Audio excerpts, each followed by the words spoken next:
Muito boa noite, meus queridos alunos do EJA, etapa de número 5.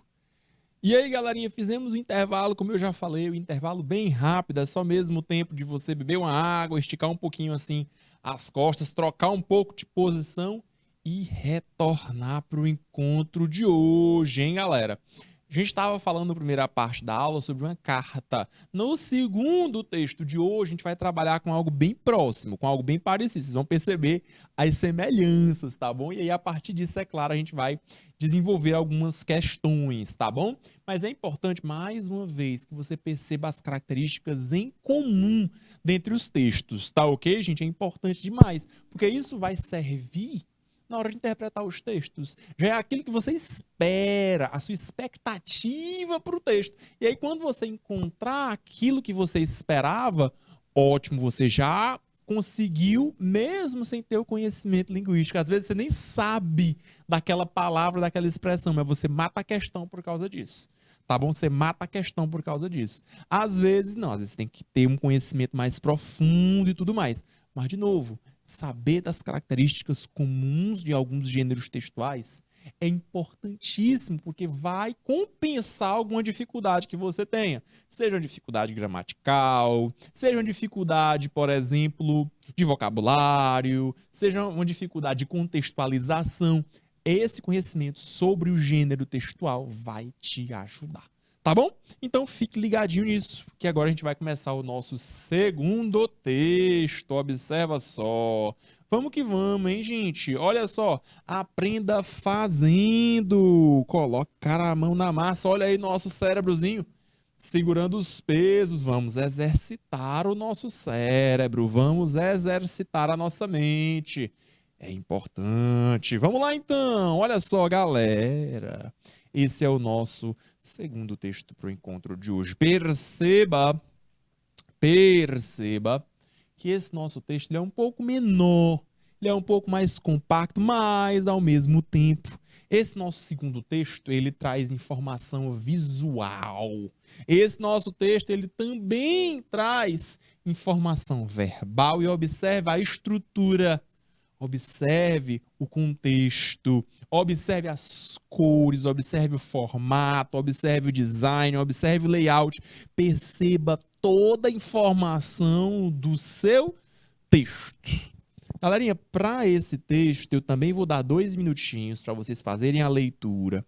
Faça aquela leitura atenta, percebendo cada um dos pontos mais importantes do seu texto. E é claro, né, pessoal, perceba a importância que é ter essa noção das características comuns dentro do seu texto. Perceba o quanto é importante.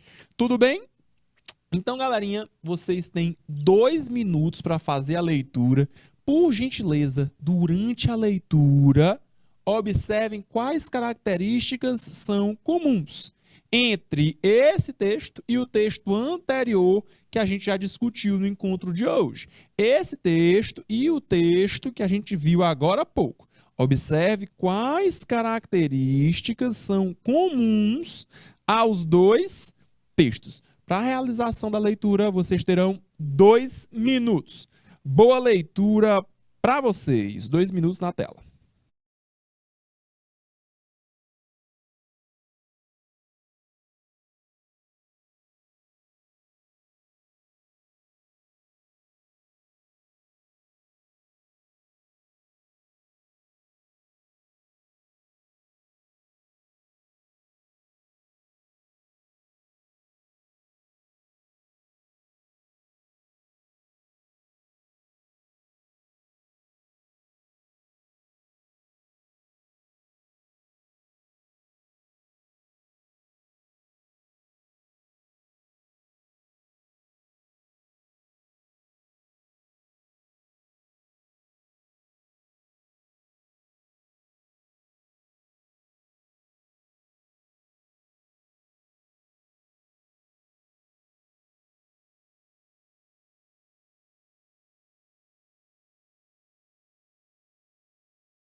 E aí, galera, o que foi que vocês viram aí de semelhante? O que é que tem aí de similar entre os dois textos? Entre o primeiro texto que a gente viu agora há pouco e esse nosso segundo texto.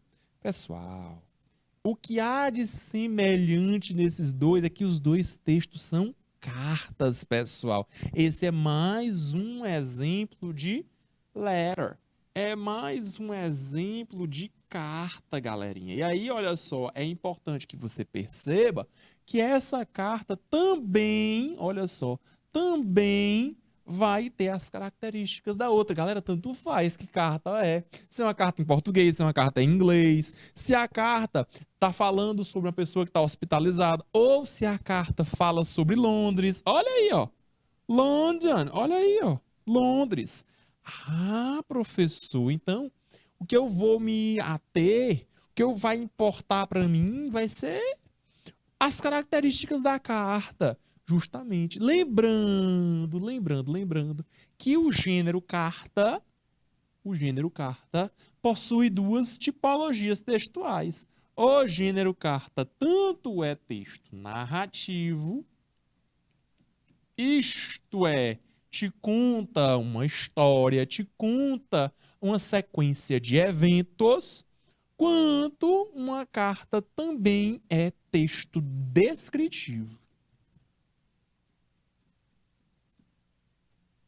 Isto é, também te descreve uma situação, também te descreve o que está acontecendo naquele momento, como é que estão acontecendo as coisas. Não é só a narração, não é só narrativo, não é só contação de história.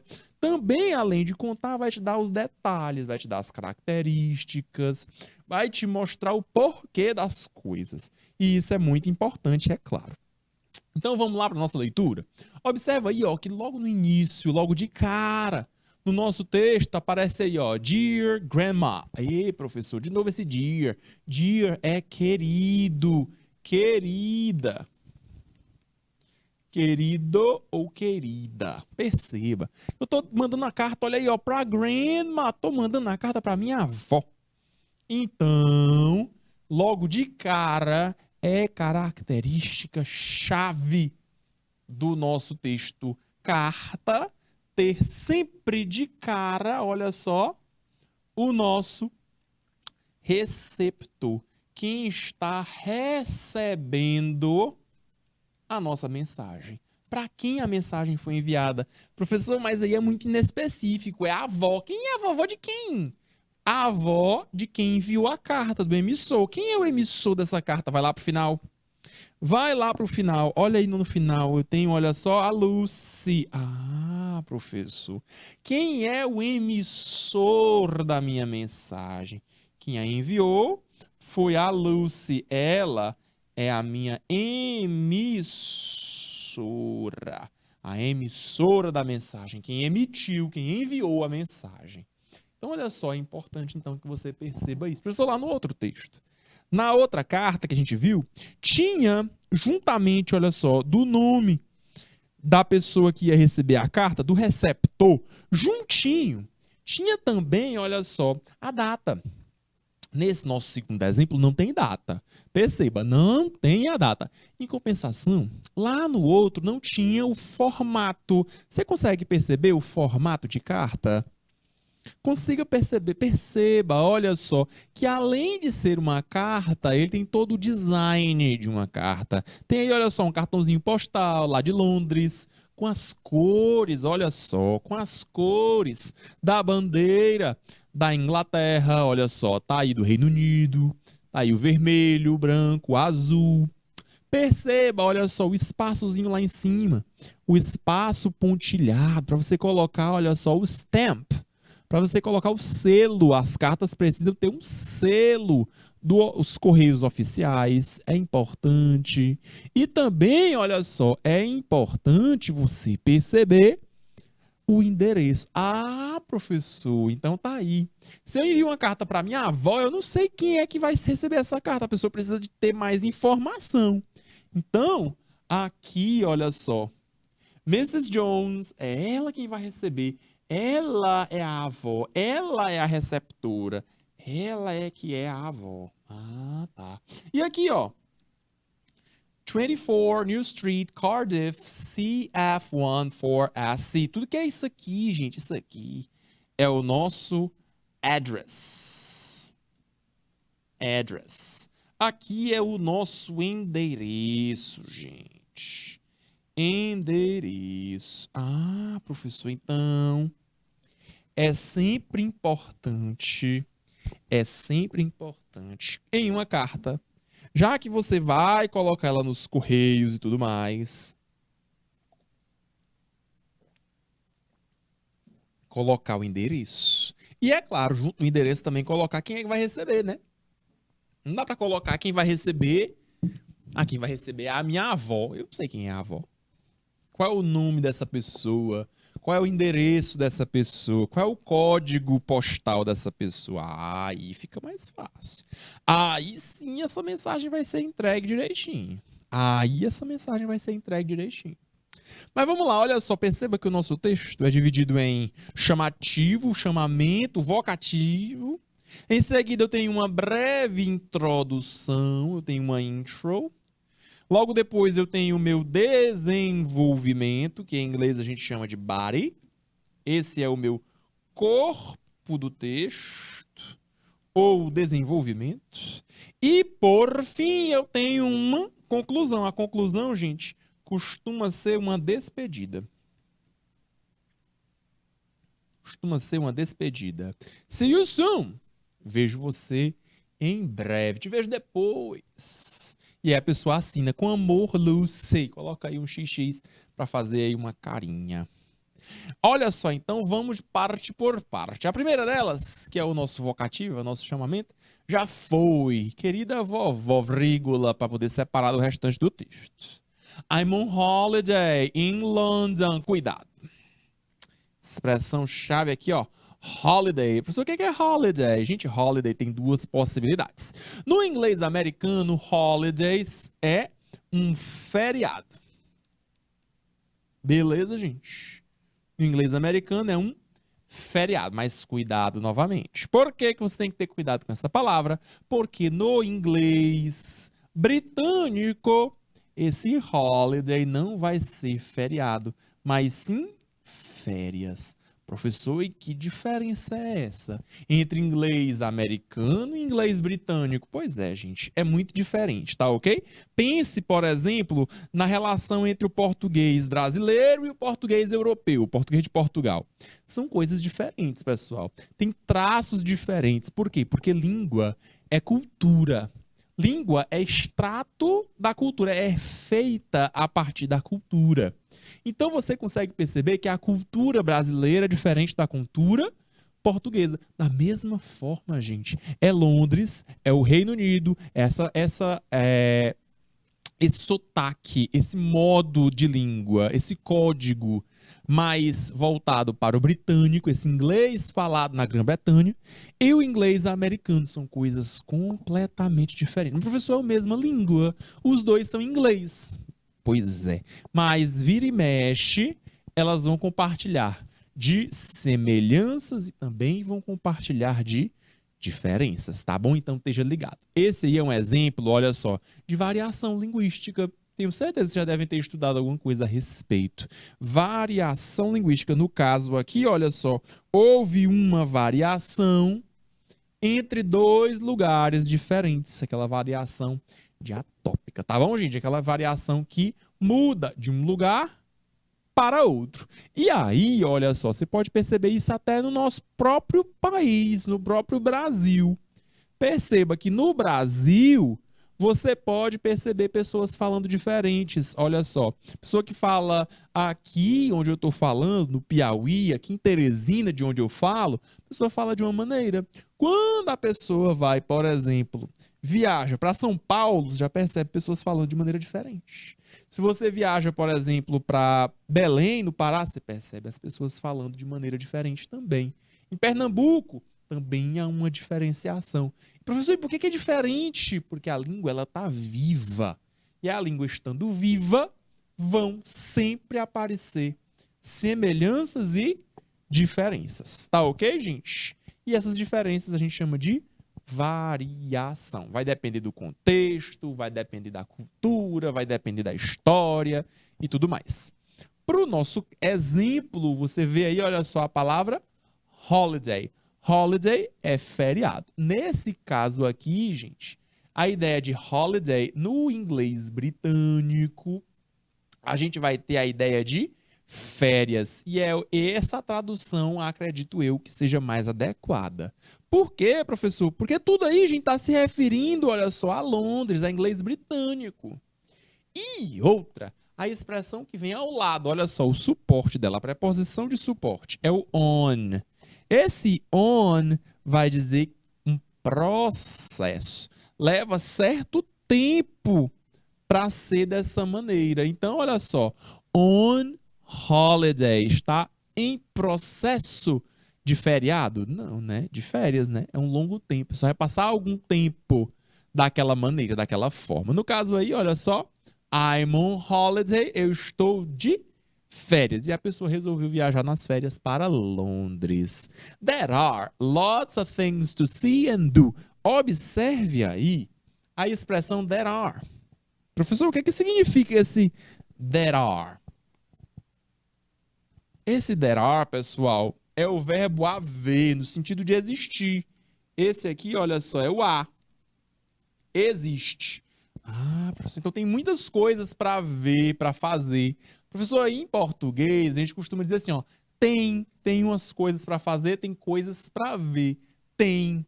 É esse o sentido de posse? Não, esse tem aí tem o sentido de existir, de haver.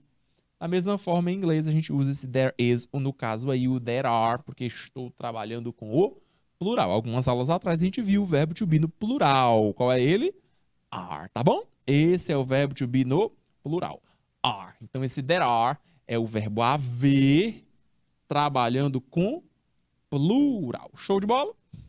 Então, nós vamos agora para o nosso corpo do texto. Vamos agora para o nosso desenvolvimento.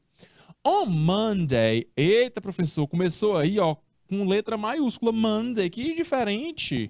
Pois é, gente, quando a gente estiver trabalhando com dias da semana, olha só, dias da semana, você vai trazer sempre esse dia da semana com letra maiúscula. Eita, professor, então todos os dias da semana? Todos. Não importa se está no início, se está no meio, se está no final da sua frase. Olha aqui que esse texto está recheado de dia da semana. É bom que a gente revisa. Olha só. Monday, segunda-feira. Tuesday, terça-feira. Wednesday, quarta. Thursday, quinta. Friday, sexta. Saturday, sábado. E lá no final, Sunday, é o domingo. Professor, é impressão minha ou todos os dias da semana em inglês terminam com day, verdade? Esse day, gente, é dia. Então, olha só, cada um dos dias da semana termina com a expressãozinha dia. E eles são construídos, elaborados a partir dos deuses, viu, galera? Dos deuses vikings. Só para constar aí a informação, depois, se vocês quiserem pesquisar mais a respeito, aí é com vocês, tá bom? Mas eu gostaria que vocês atentassem, voltando aqui, para esse ponto de ter letra maiúscula, mesmo estando no meio da frase. Olha só, isso é importante, galera, porque isso daí vai fazer que você perceba, porque chama a sua atenção, né? Chama a atenção da gente essas palavras com letra maiúscula no meio da frase. Chama a nossa atenção. Professor, em português a gente faz isso? Faz. Em português a gente sempre inicia com letra maiúscula quando nós temos, por exemplo, nome de pessoa, quando a gente tem, por exemplo, nomes de lugares, cidades, estados, países, tudo inicia com letra maiúscula, né, gente? Em inglês, a gente adiciona a essa lista também dias da semana, como eu já mostrei para vocês, meses do ano, todos os 12 meses do ano, sempre em inglês, vão estar com letra maiúscula. A gente adiciona também a essa lista, olha só, nacionalidade, pessoal. Ah, eu sou brasileiro, eu sou alemão, chinês, japonês, tudo iniciando em inglês com letra maiúscula, tá bom? Sempre iniciando com letra maiúscula. E a gente também adiciona a essa lista idiomas. línguas, sempre iniciando com letra maiúscula, tá bom? Português, começa com P maiúsculo. English, letra E maiúscula. E qualquer outra língua, sempre iniciando com a primeira letra, a inicial, maiúscula, tá bom? Então observa aí, ó. On Monday. Ah, que legal. Olha só, a preposição. Qual é a preposição utilizada para dias da semana? A preposição usada é sempre a preposição on. Tudo bem, gente? Sempre a preposição on. Então observa aí, ó. On Monday, na segunda-feira, I saw Big Bang. Ah, professor, o Big Bang, aquela torre lá, olha só. É a famosa Torre da Rainha. É o Big Ben, olha só. On Tuesday, na terça, we went to the London Eye. O Olho de Londres. Qual é, gente? O Olho de Londres. É aqui, ó. A famosa Ferris Wheel, a nossa roda gigante. On Wednesday, na quarta-feira. A pessoa então, ela tá narrando. Tá contando aí a sequência que ela fez nas suas férias. Verdade. Olha aí na quarta, The Tower Bridge. Então ela foi lá, olha só, pra ponte. The Tower Bridge. On Thursday, na quinta, we went on a red bus. Olha só, eles foram nos grandes ônibus vermelhos. Aqueles ônibus vermelhos tão característicos, gente, da Inglaterra. Eles são ônibus muito característicos. Na hora que você vê, você... Ih, que legal! É algo bastante cultural, esses ônibus vermelhos. Esses ônibus vermelhos, gente, se você observa bem, eles têm a parte de cima aberta. Por quê? Porque eles são usados para turismo, para pessoas viajarem. Então, as pessoas viajam e veem, vão visitando, vão observando à vista. É interessante que você perceba isso, tá? É algo cultural. Big Red Bus, os ônibus grandes, os Big Buses, e é vermelho. On Friday, olha só, fomos ao parque. Olha aí, eu went to the park. On Saturday, lá no sábado, we saw the Buckingham Palace. Olha que legal. Foi visto aí, olha só, o Buckingham Palace, o Palácio de Buckingham. Professor, que palácio é esse?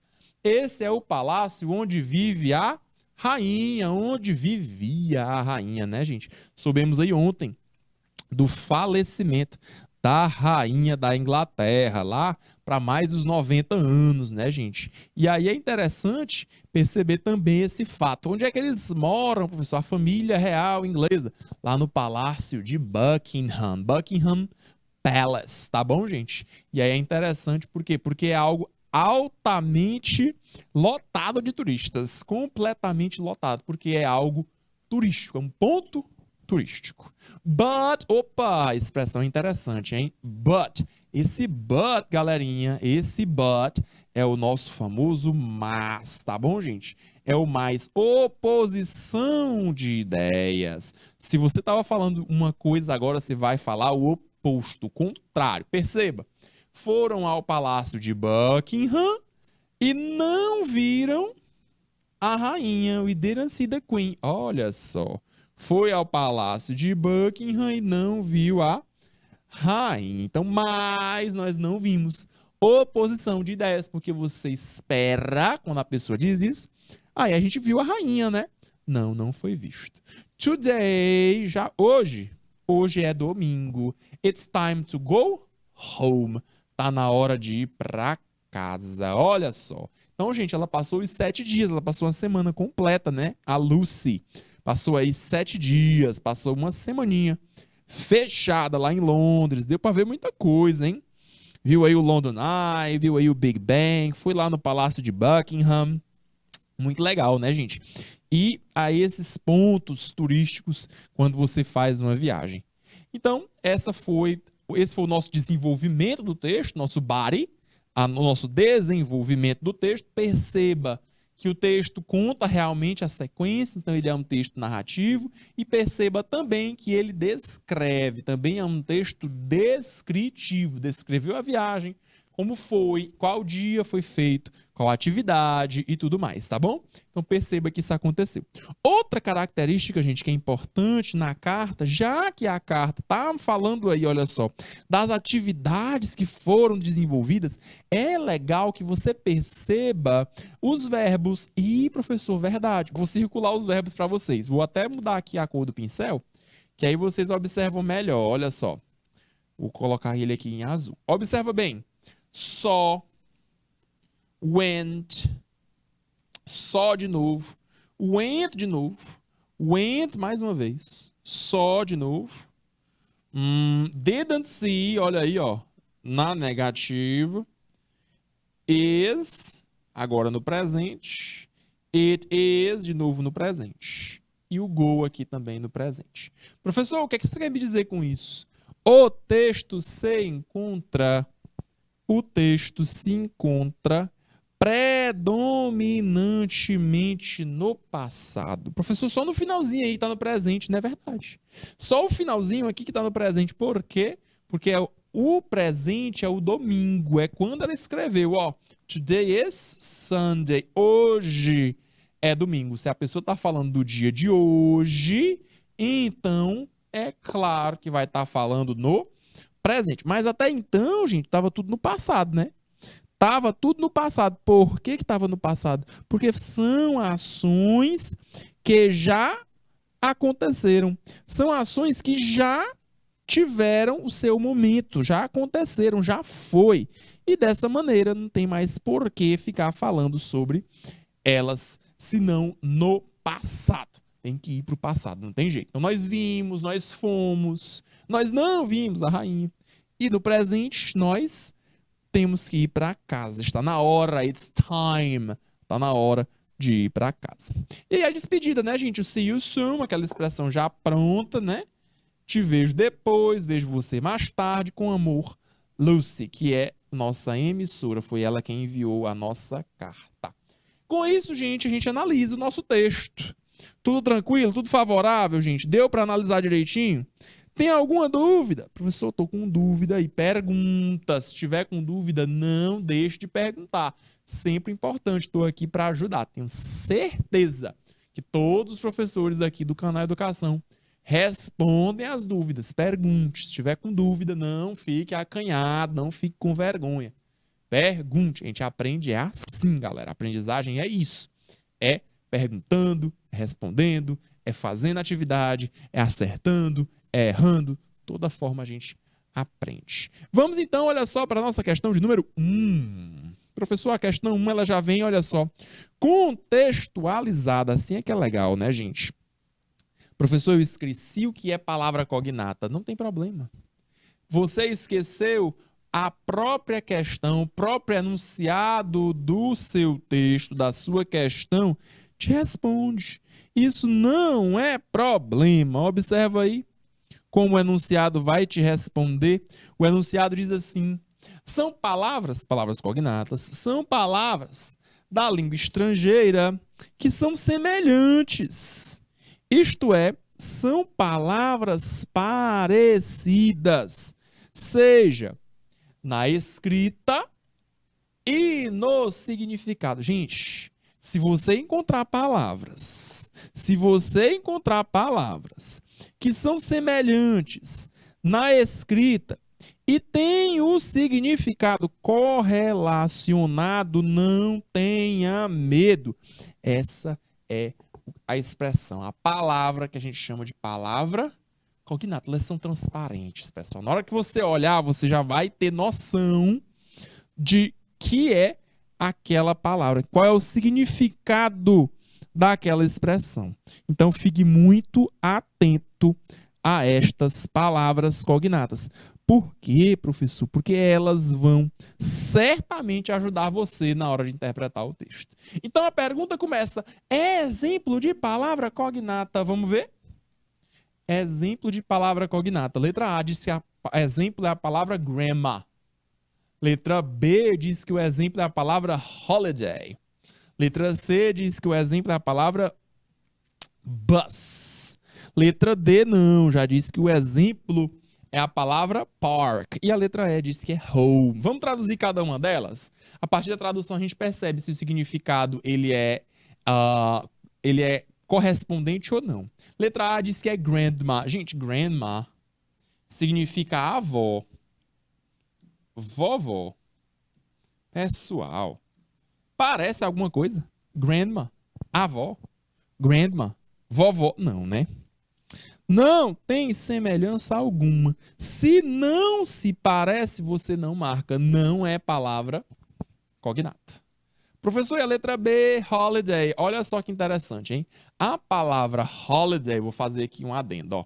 A palavra holiday vem da expressão holy. Eita, professor, ficou aqui diferente. Conserta aí para não ter nenhuma dúvida depois. Vem da expressão holy day. Holy é sagrado, gente. Sagrado. E day é dia. Então é um dia sagrado. É o que a gente chama de feriado. Os famosos dias santos. Então, gente, holiday é um feriado, mas isso aqui, olha só, na variante americana, no American English, no inglês americano. Por sua vez, no inglês britânico, a gente pode entender como férias, tá bom? No inglês britânico, British English. Tudo bem, gente? Então, perceber isso certamente também é muito importante. Ok, galerinha? E aí, o que vocês acham? Parece? Holiday? Feriado? Férias? Nada a ver, né, gente? Não parece na escrita e nem no significado. Não parece. Se não parece, não é palavra cognata. Vamos de letra C? Letra C fala da palavra bus. Professor, bus significa ônibus. Parece, gente. Bus, ônibus. Olha a pronúncia, bus. Não, né, galera? Bus tem nada a ver com ônibus. Ônibus, inclusive, que vem lá do latim. Omnibus, mas não é esse nosso exemplo de palavra cognata, viu, gente? Não é esse o nosso exemplo. Por que que não é esse o exemplo? Porque a palavra bus, se você analisar direitinho, não tem nada a ver com a palavra ônibus. Não são semelhantes, não são palavras que tenham significado correlacionado. Certamente, então, não são palavras cognatas. E a palavra da letra D, professor? Ah, gente, a palavra da letra D é a palavra park. Cuidado com a palavra park, viu? Porque park tem dois significados. Park pode ser substantivo. Park pode ser o parque. Parque de diversões. Ou parque, sei lá, que você faz uma caminhada, vê alguns pássaros, alguns bichos, enfim. Ou também pode ser o verbo estacionar. Galera, isso aqui é o que a gente chama de polissemia, tá bom? Quando uma palavra tem dois ou mais significados. A depender, é claro, dos significados. Eu chamo isso de polissemia. Semia, significado, poli, vários. Park, parque. Será que no texto é esse o contexto? É essa a tradução ou vai ser estacionar? Porque park e parque, ok, é palavra cognata, mas park e estacionar não é. Volta lá para o texto. Onde é que eu encontrei o park? Foi em qual dia? Na sexta, tá aqui, ó. Visitou o parque. Olha o the. O parque, então, é o substantivo, não é o estacionar, é o parque. Nossa resposta já tá aqui, então. Letra D de dado. Professor, e a próxima? A próxima, letra E, diz que é home, palavra cognata. Home significa casa, lar. Parece, gente? Home, casa. Home, lar. Não, não parece. Se não parece, não é palavra cognata. Nossa resposta correta é a letra D de dado. Park parece com a palavra parque na língua portuguesa. E é claro, se tem o mesmo significado e tem semelhança na grafia, é palavra cognata. Resposta correta, letra D de dado. Vamos mais uma ainda sobre o nosso texto, letra. Agora a questão de número 2, olha só. Ah, professor, a questão 2 é mole demais, a questão 2 é tranquilidade. Olha aí, ó. Questão 2 fala. Questão 2. Gêneros textuais são classificados conforme as características comuns. Grifa aí que é importante. Características comuns que os textos têm, que os textos apresentam. Se o texto não tiver características comuns, não pertence àquele gênero. Perceba isso. Quais as características que você encontra nesse gênero? Então, e qual é o critério, professor? A linguagem, o conteúdo. A partir do conjunto de características, podemos perceber que este gênero textual, letra A, é um postcard, é um cartão postal. Letra B, esse texto é uma carta. Letra A, é um cartão postal. Letra B, é uma carta. Letra C, news. Esse texto é uma notícia. Letra D, esse texto é uma recipe, é uma receita. Está ensinando você a fazer alguma coisa, a cozinhar algum alimento, alguma coisa do tipo. Ou letra E, esse texto é um advertisement, é um anúncio, uma propaganda. Professor, propaganda, é só isso, ad. Pois é, gente, essa expressãozinha ad, você pode também encontrar ela de uma forma maior. Você pode encontrar ela como advertisement. Advertisement. Isso, pronúncia americana. Pronúncia britânica é advertisement, tá bom? Advertisement ou advertisement. Quando isso acontece, gente, você entende que isso é uma redução. A palavra é muito grande, você diminui ela, tem problema nenhum. Isso acontece algumas vezes na língua inglesa. Por exemplo, ao invés de falar information, você só fala info. Ao invés de falar laboratory, laboratório, você só fala lab. Ao invés de falar advertisement, olha o tamanhão da palavra, você chama isso de ad, tá bom? Só para reduzir mesmo, diminuir o tamanho da palavra, tá bom? Isso acontece bastante na língua inglesa, tá? É um processo normal e é importante que você perceba quando este acontecer. Então, gente, certamente o nosso texto, é claro, é um postcard, é um cartão postal. Não sei qual é a diferença, mas a gente falou que era uma carta. Pois é, qual é a diferença entre a carta e o cartão postal? Observe que o cartão postal, ele já vem pronto, pessoal. Você vai só preencher. Ele vem pronto para preencher, gente. Então você vai só preencher o que está lá. É uma carta, mas que está dentro de um cartão postal. Você preenche o cartão postal com a carta, com o conteúdo da sua carta. Professor, então os dois são muito parecidos sim, a letra A e a letra B, são muito parecidos, mas esse é um exemplo de cartão postal, porque, mais uma vez, você compra o cartão postal, preenche o conteúdo da carta, e aí você consegue perceber as características comuns entre os dois gêneros, tá bom? Por isso é que eles são tão próximos. Da mesma forma, gente, por exemplo, que você percebe uma carta e um e-mail também são muito parecidos, também são muito próximos.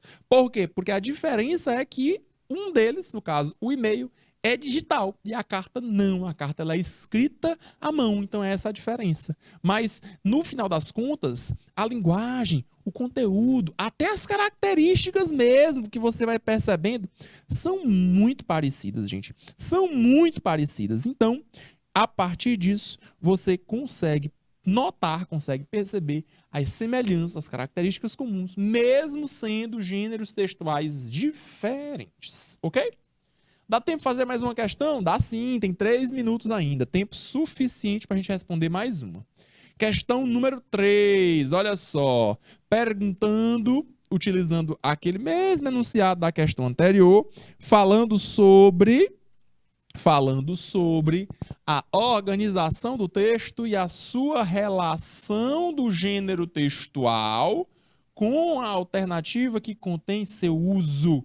Qual o uso social? Gente, qual é o uso social desse texto? Galerinha, se parece muito com a carta. Então, olha só, é prever os acontecimentos, é dar instrução? Não, ele não vai te instruir de nada, não. Ele não vai te dar nenhuma orientação.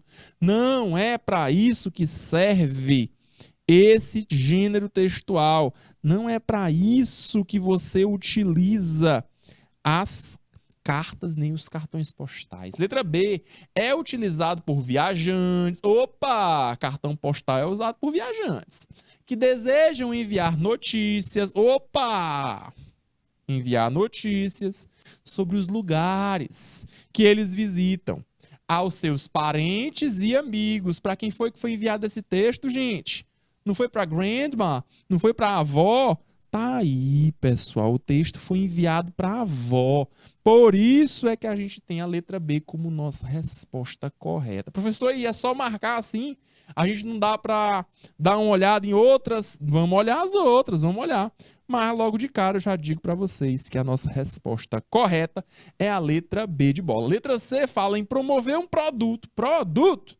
Não, gente, aqui é essa promoção de produtos para consumidores. Isso aqui é a propaganda, gente, é o ad. A gente viu agora há pouco, é o anúncio, é a propaganda, é o texto que a gente chama de texto propagandístico ou texto publicitário. Letra D fala de instrução, de ensinamento. Não, gente, texto não vai te ensinar nada, não. E a letra E fala em informar sobre dia e horário. Também não é isso. Texto que informa sobre dia e horário é o convite. Tá? Então, te convidando para algum evento. Por isso é que ele vai fazer essa informação para você. Não, não é isso. Nosso texto não é um texto informativo. Então, nossa resposta vai ser realmente a letra B de bola. Dá para a gente perceber isso. Utilizado por viajantes para enviar notícias sobre os lugares que estão visitando aos seus parentes e amigos. Pessoal, com isso a gente finaliza o nosso encontro de hoje. Foi um prazer enorme compartilhar essa noite de sexta-feira com vocês. E aí, nosso próximo encontro, nossa próxima aula, a gente já entra com conteúdo novo para a gente retornar para mais interpretação de texto. Vamos ficando por aqui. Um forte abraço e até semana que vem. Bye, bye. See you.